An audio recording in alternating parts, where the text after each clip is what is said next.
en la crisis anterior supiste un poco adelantarte al ciclo con la venta de Agofer, también posteriormente la venta de Vía Célere, y ahora que parece que estamos ante un nuevo cambio de ciclo, ¿cómo ves el mercado de la vivienda? No lo voy a vender, Años? Ya ahora no lo voy a vender otra vez, o sea que estamos tranquilos. No. El próximo ciclo, a ver, yo tal y como lo estoy vislumbrando ahora, es una subida de tipos de interés que nos va a afectar, lógicamente, pero no todo lo que se está hablando y están apareciendo en medios. ¿Y a qué me refiero? Me refiero a que ahora mismo todavía estamos en tipos reales negativos, es decir, tenemos una inflación que vamos a cerrar, entendemos, entre el 7,5 y el 8%, y unos tipos que pensamos que a final de año pueden estar en el 5%. Luego tenemos tres puntos de diferencia entre la inflación en la que se va a cerrar con la diferencia de puntos de interés. Si a esto le sumamos más o menos la media de los convenios colectivos que se están firmando entre el 2,5 y el 3, pues la verdad es que todavía queda una diferencia con respecto a los tipos de tipos de interés reales negativos importante. Entonces, esto lo que significa es que no va a afectar en demasía a la capacidad adquisitiva de las familias. Esa barrera que siempre pongo del 35% de la renta que tienen que destinar las familias como máximo a la vivienda en compra o en alquiler, pues todavía queda ese gap, no en todas las ciudades, obviamente, pero en la gran mayoría de las ciudades queda ese gap. Luego, si nos regimos por lo que está pasando hasta ahora, y voy a poner de ejemplo una promoción nuestra en Sevilla, que está en Mairena, y que es una promoción de clase media, el mes de octubre ha sido bueno, ha sido muy bueno en cuanto a ventas. Luego, también es cierto que uno puede pensar que está siendo bueno porque la persona que tiene interés en comprar espera más subida de tipos de interés y se está anticipando, pero no es el caso porque estamos a una promoción de 2 años de entrega.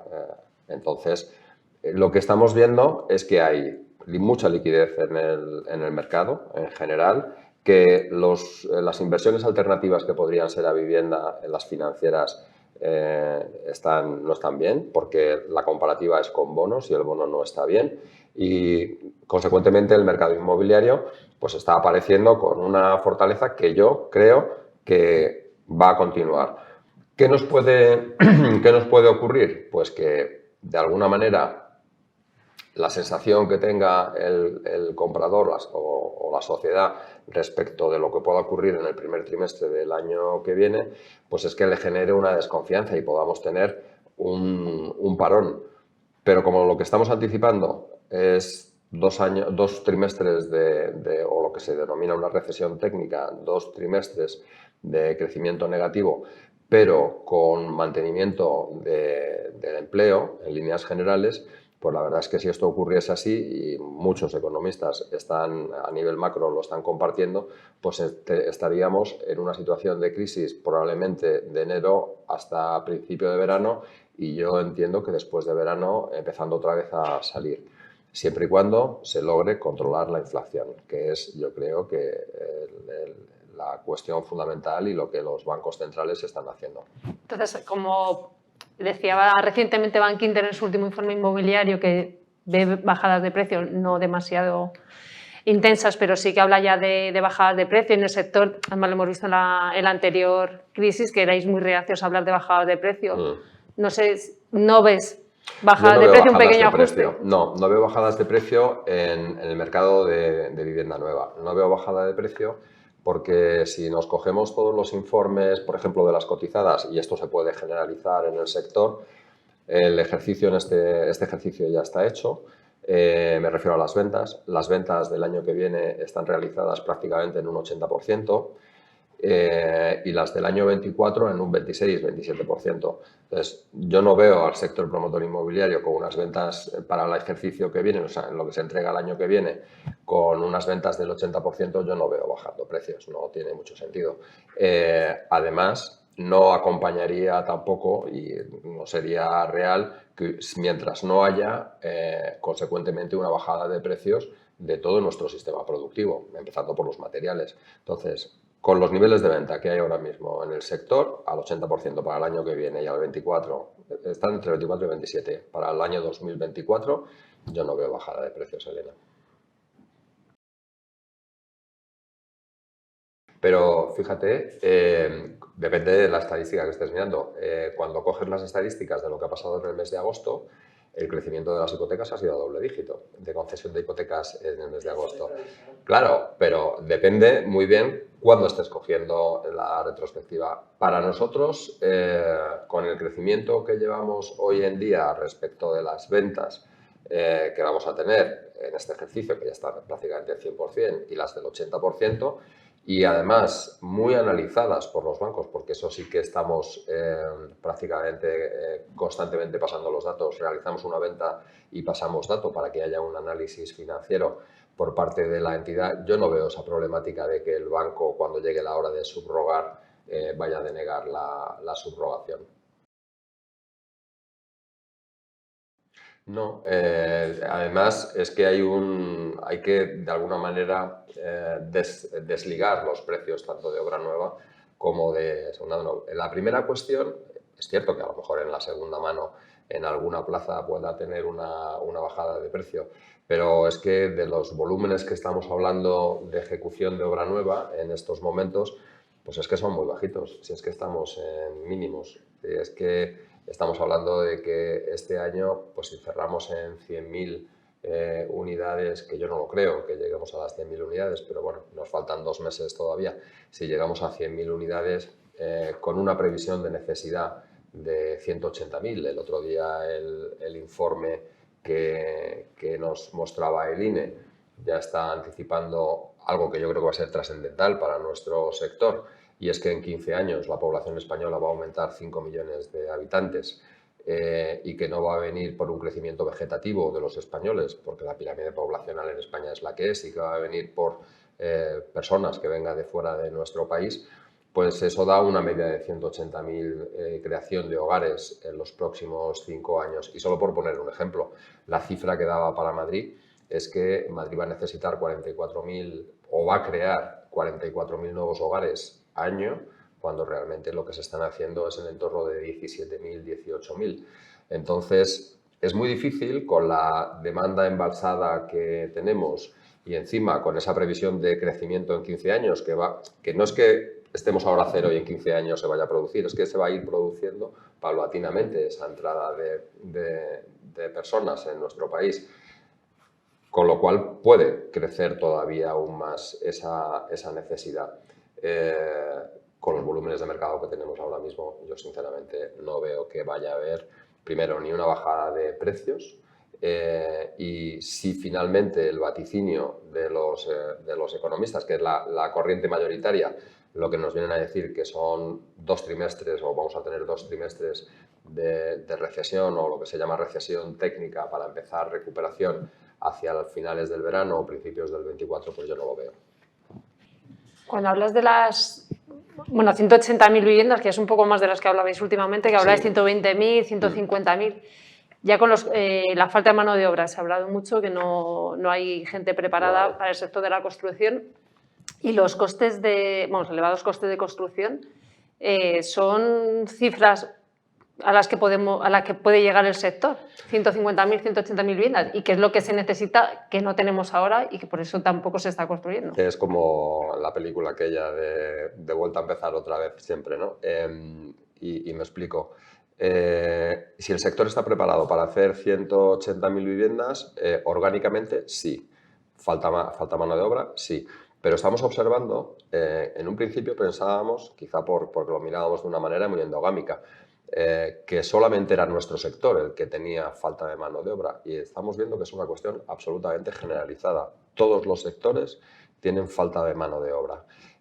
Por eso, cuando hablábamos hace unos años de las 125 o 150.000 viviendas, no estábamos anticipando pues, muchas cuestiones que luego nos han pillado a todos por sorpresa. El COVID ha sido una, la rotura de las cadenas de distribución ha sido otra, Y lo que estamos viendo es que es una necesidad generalizada de mano de obra en todos los sectores. Por ejemplo, el otro día aparecía una noticia en televisión de armadores gallegos que están vendiendo los barcos grandes porque no tienen personal para salir a faenar y están comprando barcos pequeños para meter las tripulaciones porque no tienen para manejar los grandes. Esto es un problema.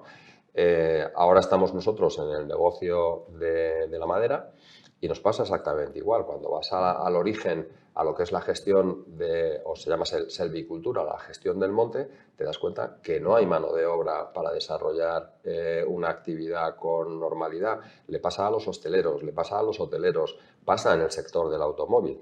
En fin, lo que nos damos cuenta es que hay una crisis, yo diría que de falta de mano de obra generacional, donde hay un gap de personas que de alguna manera, hemos contribuido a generar muy formadas, todas con carreras superiores, pero que en los ámbitos donde tienen que trasladarse a nivel de ejecución, en cadenas de producción, etcétera, pues no hay esa persona. Entonces, de ahí es donde deriva que va a haber una entrada de personas importante para todos los sectores. Y yo creo que me he ido por los cerros de Úbeda, porque me estabais hablando también. No, bueno, también es por ver un poco cómo se solventa ese problema y cuándo, porque ni siquiera hemos llegado a las 120.000 o 150.000 viviendas de las que hablabais en 2018. Entonces, hay dos vías, Elena. Una, que lo hemos hablado siempre, de la industrialización. Nosotros ya con la fábrica que hemos abierto en Cuenca, y hablando de industrialización, lo que nosotros entendemos por industrialización, que es procesos robotizados.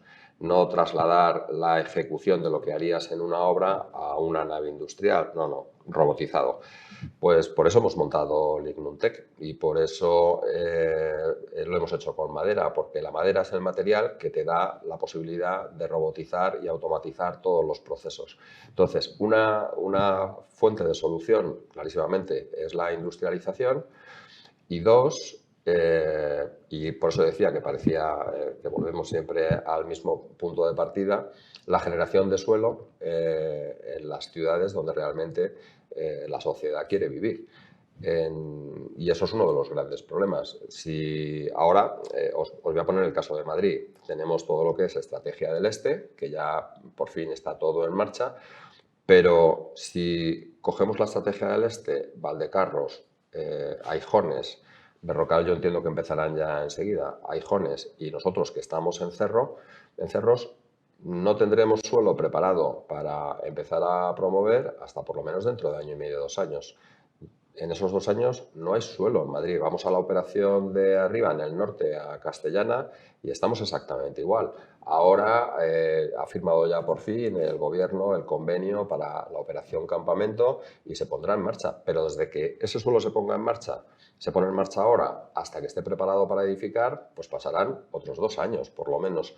Entonces, una de las grandes problemáticas que siempre hemos dicho es que no haya suelo calificado, para que lo hay. El problema es que no es finalista y esto yo creo que es una cuestión que poco a poco las administraciones van entendiendo que se debe desarrollar de una manera más ágil y transparente, pero todavía nos queda mucho y esa yo creo que es la gran duda que tenemos que resolver. Entonces, si cogemos gestión de suelo y que haya suelo finalista, si acudimos a los procesos de industrialización, podremos estar en disposición de acometer ese número de viviendas. El problema radica fundamentalmente en que cuando se liberaliza el suelo, que una cosa es liberalizar y otra cosa es tener suelo disponible, son dos cosas completamente diferentes. Entonces, uno no puede analizar la problemática de lo que ocurrió en un periodo determinado solo analizando una parte de la problemática. ¿Por qué se construyeron 600.000? Fue increciendo y llegamos al punto de las 600, casi 700.000 viviendas, porque estábamos en un pico de pirámide poblacional que necesitaba esa vivienda. Hemos visto que se vaticinaba que esa gran bolsa de viviendas iba a tardar entre 25 o 30 años en asumirse y hemos visto que en un periodo muy corto de tiempo, para el problema que tuvimos con la crisis financiera del 2008, se absorbieron totalmente esas viviendas. Y lo que ha quedado, el stock que todavía puede quedar pendiente, es un stock donde se hizo donde nadie quería vivir. Y ese es el gran problema que tuvo. Pero fíjate, por no desviarme del análisis, teníamos un problema de falta de suelo. Sobre todo porque se fue muy crítico con una línea de actuación en un gobierno, concretamente en el de Aznar. Llega Aznar y liberaliza el suelo. Y eso es lo que se le critica. Entonces dices, oye, si liberaliza suelo, a través de esa liberalización de suelo se produce una producción como nunca se había tenido en España y a partir de ahí se genera una burbuja. Entonces, se analiza como por separado todo y esto hay que hacerlo todo junto. Cuando en ese gobierno se liberaliza el suelo, no significa que todo el suelo que se liberalice sea finalista. Y de hecho tarda bastante tiempo en ser finalista. De hecho estamos viviendo que ahora parte de ese suelo que se liberalizó está siendo ahora finalista. Lo que ocurre es que se consumió todo el suelo finalista que había, que era mucho, por la situación de pirámide poblacional y la necesidad de vivienda que había entonces. Cosa diferente es lo que ocurre luego a nivel del sistema financiero y que fue lo que provocó la burbuja. Y este análisis lo hemos hecho muchas veces. Cuando subía ante la necesidad de suelo y que no había suelo disponible finalista, los precios del suelo subían, lo que nos encontrábamos es que la facilidad que daban las entidades financieras a la hora de conceder préstamos hipotecarios iba flexibilizándose. De tal manera que empezábamos, yo recuerdo perfectamente, con préstamos en mi época a 15 años, de 15 pasamos a 20, de 20 a 25 y llegamos a ver hipotecas a 40 años. Entonces, ahí es donde se produce, digamos que la conjunción con la gran inyección de liquidez en toda la economía mundial, es donde se produce la conjunción. Pero la crisis española o la burbuja española no vino nunca por la liberalización del suelo que produjo el gobierno de Aznar, porque era suelo que no era finalista, sino por el consumo del suelo finalista y que vimos cómo se agotó las bolsas y no fuimos capaces, y ahora aún así estamos más o menos en las mismas condiciones, no fuimos capaces de generar el suficientemente suelo como para que se mantuviesen estables los precios del suelo. Os voy a poner un ejemplo que yo creo que va a ser bastante clarificador. Ahora mismo tenemos toda la estrategia del este y uno puede pensar, pero si en Madrid hay muchísimo suelo. Bueno, pues en Estrategia del Este ahora mismo más o menos el precio puede estar en 1.100 euros metro cuadrado de edificabilidad. ¿Qué ocurrirá si es que coincide en el tiempo si Valdecarros? El problema es que ahora solo está Cañaveral y se está consumiendo, ya está consumido. Y entonces dices, yo quiero construir ahora en la Estrategia del Este, que es la bolsa, la gran bolsa de Madrid. Pues no hay parcelas. ¿Dónde construyo? Berrocales no se puede, no tiene simultaneidad. Valdecarros está como está, nosotros estamos como estamos. Entonces dicen, pues es que las grandes bolsas que siempre se habla de Madrid de disposición de suelo, pues no están disponibles. Conclusión, si queda una parcela del Cañaveral que alguien ha sujetado y no la ha vendido, es oro. Y entonces, en esa situación, suben los precios del suelo. Si somos capaces, y que yo creo que va a suceder en el tiempo, que la primera fase de Valdecarros con Berrocales, con Aijones y con Cerros y pongamos una cantidad de suelo finalista en el mercado importante, los precios no van a subir. De suelo, me refiero, no van a subir. ¿Por qué? Pues porque hay tanta oferta en el mercado que es capaz esa oferta que se está poniendo de absorber la demanda que tenemos embalsada. La conclusión de esto es que no subirán los precios. Ahora, si por el contrario alguna de los ámbitos de la estrategia del Este se quedan con alguna problemática, paralizados, pues porque tengan un problema en el proyecto de reparcelación o en el proyecto de expropiación o lo que sea, pues entonces solo aflorará una pequeña cantidad de ese suelo y ese suelo, otra vez, para generar y dar contestación a la demanda que hay por parte del sector, pues subirá el precio. Y de hecho, yo os puedo poner precios en Cañaveral.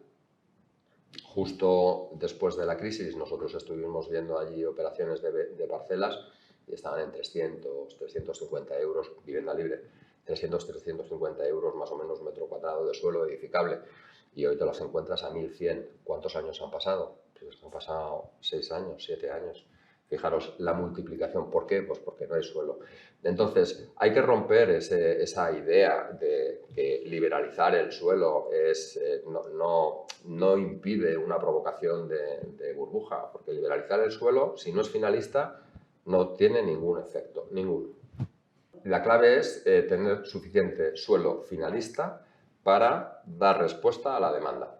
Pero lo podemos poner en el suelo, en vivienda, o lo podemos poner en el aceite, que es otro negocio mío. Pues lo ponemos ahí.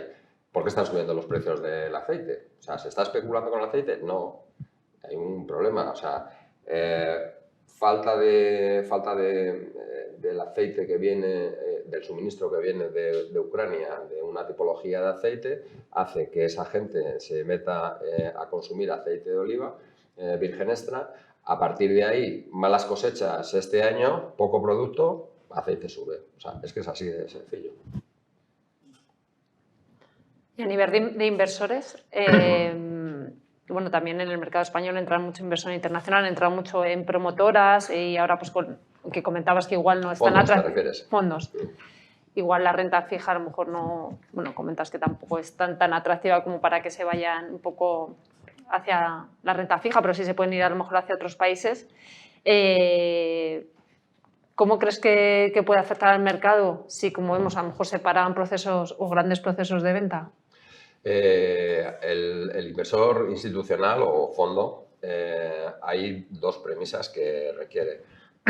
Una es seguridad jurídica, clarísimamente, y la otra, cuando me refiero a seguridad jurídica, es que cuando ellos realizan una inversión, tener, con los riesgos naturales del negocio, pues tener un retorno más o menos previsible.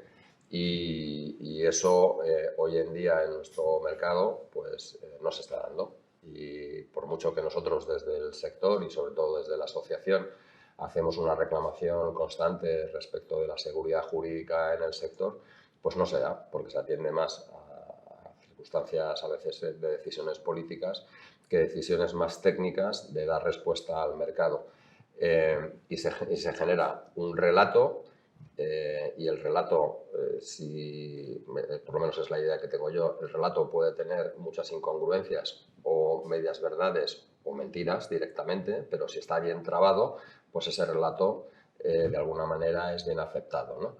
Pero no deja de ser algo que va en contra de lo que es la realidad del mercado. Con esto a lo que me refiero es que si desde los planes generales, ley del suelo, ley de vivienda, no hay una seguridad jurídica para alguien que está invirtiendo, pues lógicamente va hacia mercados que le den esa seguridad jurídica. ¿España sigue siendo país de oportunidades para la inversión? Sí, y de hecho está viniendo todavía mucho capital. Lo que pasa es que los fondos que entraron, yo creo que en el año 2016, 2017 ya estaban aquí, pues estos fondos que tienen unos tiempos muy acotados de permanencia y de duración del propio fondo que generan, pues están muchos de ellos de vuelta y de salida de nuestro país. Pero lo cierto y verdad es que hay otros fondos que los están reemplazando en estos momentos. ¿Qué va a pasar en el futuro con ellos? Yo sigo pensando que nuestro país está en un entorno sobre todo de tipos de márgenes muy interesantes y que independientemente de que tengamos una crisis de inflación en estos momentos, en la medida que esto se vaya corrigiendo, que por cierto no solamente nuestra, es de toda Europa y yo diría que prácticamente a nivel mundial, en la medida que se vaya corrigiendo, pues se seguirán haciendo estas inversiones. Pues yo diría que el del promotor, que ha sabido adaptarse a las circunstancias y que ha tenido una capacidad de aprendizaje del mundo financiero que representan los fondos y que lo ha asumido como know-how propio y lo ha incluido en la propia actividad de su empresa. ¿Por qué digo esto? Pues porque en los momentos actuales, en los momentos de crisis, es muy importante saber manejar primero los plazos, saber qué plazos tienes con las administraciones, saber la propia casuística de tu mercado, que es un mercado muy local, y si a esto le añades un conocimiento financiero, porque hablas el mismo lenguaje que hablan ellos, pues la verdad es que miel sobre hojuelas. Ese es el mejor perfil. sobre la ley de vivienda, que comentabas el tema de la seguridad jurídica. Y bueno, cuando estuvimos con la ministra de Vivienda nos dijo, o sea, que hay una serie de líneas rojas del PSOE que no está dispuesto a traspasar, pues, para llegar a acuerdos y que la ley salga adelante. O sea, hay como seguridad jurídica de una de ellos, que la ley sea constitucional para que no se la puedan recurrir en los tribunales. También defender la propiedad privada y luchar contra la ocupación. ¿Cuáles serían las tuyas? ¿Qué líneas rojas? Esas son las líneas, lo venimos manteniendo hace mucho tiempo. Para mí la línea, o sea, la ocupación ha sido un problema, y esto cuando me refería a la seguridad jurídica que los fondos tienen que sentir con respecto a sus propiedades cuando las tienen, pues la ocupación es una de ellas.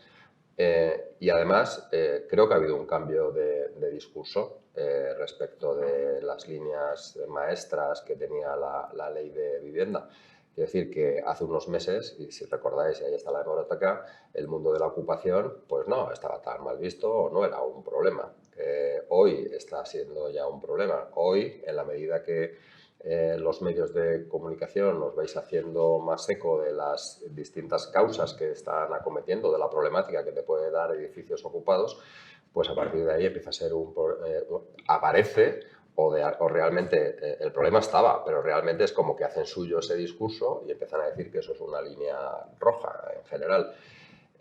Para mí es una línea roja la falta de seguridad, y eso en concreto lo es. Otra de las cuestiones que no entiendo, y también lo he manifestado públicamente, es la situación de por qué se trata diferente un tipo de propiedad que otra. Me explico. Si eres un propietario que tienes viviendas en alquiler, pero no llegas a ser gran propietario porque no tienes 10 viviendas, en esa definición que se ha hecho, que no sé muy bien por qué 10 es gran propietario, 9 no. Bueno, pues en esa definición, si tienes algún problema de ocupación, si tienes algún problema respecto de tu vivienda o de impago, tienes una línea que es mucho más ejecutiva a nivel judicial, tienes que llegar a unos acuerdos, pero con unos plazos menores con aquel que no te está haciendo efectivo el pago de su vivienda. Si eres una empresa, la condición y la calificación es otra distinta. Tienes unos mayores plazos, te tienes que ir por una vía de ejecución completamente diferente, que es muchísimo más lenta, perjudicando claramente esa posición. Entonces, el análisis que yo hago es, si lo que queremos en España es tener un mercado profesional de vivienda en alquiler, y consecuentemente eso solo pueden desarrollar compañías que tengan un cierto peso económico y capacidad económica para desarrollarlo, no les perjudiquemos, por lo menos tratémosles igual que al resto de propietarios. Esa es una reflexión. Otra barrera que hay de comunicación que hay que derribar, el tema de los grandes fondos propietarios de la vivienda, de la especulación. Vamos a ver, los fondos representan el 5% del mercado. El 95% del mercado de alquiler son propietarios pequeños.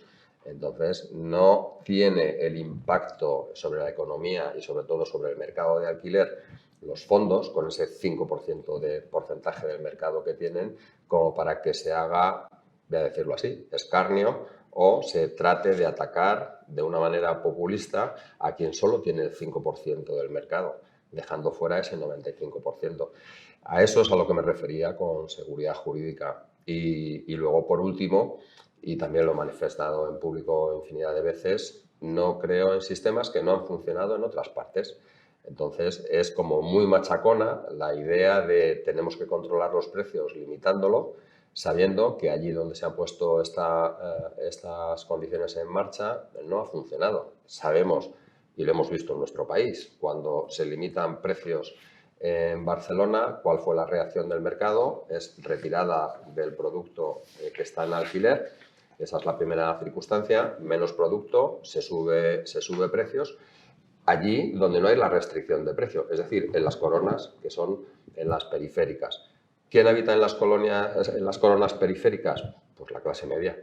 Entonces, si sabemos que la medida no funciona, seamos serios y vamos a estudiar qué es lo que hay que hacer para que el mercado del alquiler mantenga un precio estable y sea seguro.